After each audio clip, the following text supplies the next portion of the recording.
Hello বন্ধুরা, রঞ্জিতার ঘরোয়া রান্নাঘর থেকে তোমাদের সবাইকে স্বাগত জানাই। আজকে তোমাদের জন্য নতুন একটা রেসিপি নিয়ে এলাম, বিকেলের টিফিন। প্রথমে আমি কড়াতে পেঁয়াজ কুচি দিয়ে দিলাম, দিয়ে ওটা একটু লাল করে ভেজে নিচ্ছি। এবার রসুন কুচি দিয়ে দিচ্ছি, কাঁচা লঙ্কা কুচি দিয়ে দিলাম, ওটাও একসঙ্গে ভালো করে ভেজে নেব। এবার চিকেনটা সরু সরু করে কেটে রেখেছি, সেটা দিয়ে দিলাম। তোমাদের কাছে ছোট্ট অনুরোধ থাকলো, শুরু থেকে শেষ অবধি দেখো, আশা করি ভালো লাগবে। এই টিফিনটা খেতে খুব দারুণ লাগে, বাচ্চাদের টিফিনেও দেওয়া যায়। এবার গাজর কুচিটা দিয়ে দিলাম, বড় ছোট থেকে বড় সবাই খুব ভালো লাগবে এই রেসিপিটা। হলুদের গুঁড়ো, নুন দিয়ে দিলাম পরিমাণ মতো, লঙ্কার গুঁড়ো আর আদা বাটা দিয়ে দিচ্ছি। দিয়ে ওটাও আমি একসঙ্গে ভালো করে চিকেনের সঙ্গে কষে নেব। একটা টমেটো কুচি দিয়ে দিলাম। একটা মুখরোচক টিফিন, একটু চিনি দিয়ে দিলাম পরিমাণ মতো।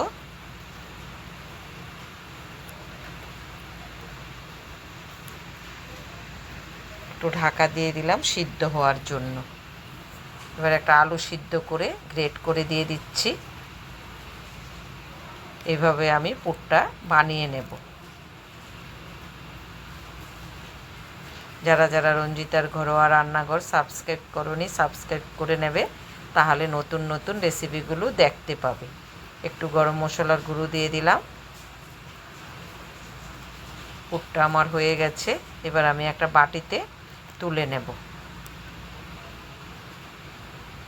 খুব সুন্দর একটা রেসিপি, বাড়িতে কোনো অতিথি এলে করে খাওয়ালে খুব খুশি হবে, তোমার খুব প্রশংসা করবে। এবার ময়দা আর নুন দিয়ে দিচ্ছি, আর একটু সাদা তেল দিয়ে দিলাম। দিয়ে আমি ভালো করে ময়ম দিয়ে নিচ্ছি। এবার একটু জল দিয়ে একটা রুটির মতো গোলা করে নিলাম। এবার বেলে নিচ্ছি। প্রথমে আমি একটু লম্বা করে বেলে নেব, একটা করে তোমাদেরকে দেখাচ্ছি। বাকিগুলো আমি এইভাবে সব বানিয়ে নেব, বেশি একটা টাইম লাগে না। খুব সুন্দর রেসিপি, যারা কখনো খাওনি একবার হলো বানিয়ে খেও। রুটিটা একটু পাতলা করে বেলে নেবে। এবার আমি পুরটা দিয়ে দিলাম, দিয়ে আমি এইভাবে একটা রোলের মতো বানিয়ে নিচ্ছি।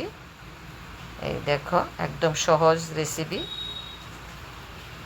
আমি যা যা রেসিপি দেখাই সবগুলো ঘরোয়া রেসিপি, সবাইয়ের বাড়িতে সব উপকরণগুলো থাকে। আজকে বানিয়েছি, সেটাই তোমাদের সঙ্গে শেয়ার করছি।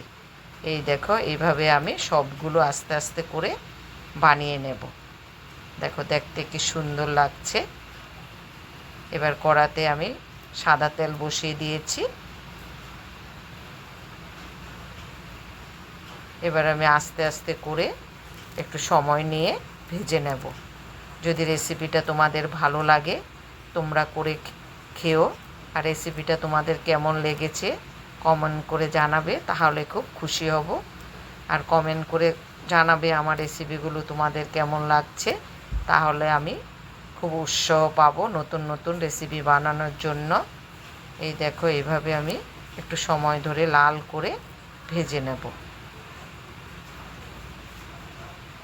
ভাজাগুলো হয়ে গেছে, এবার আমি তুলে নিচ্ছি। বিকেলের সস দিয়ে খেতে খুব দারুণ লাগে, চায়ের সঙ্গে রেসিপিটা খুব ভালো লাগে খেতে। এই দেখো, দেখতে এরকম হয়েছে, খুব সুন্দর লাগছে দেখতে। সবাই ভালো থেকো, সুস্থ থেকো, পাশে থেকো।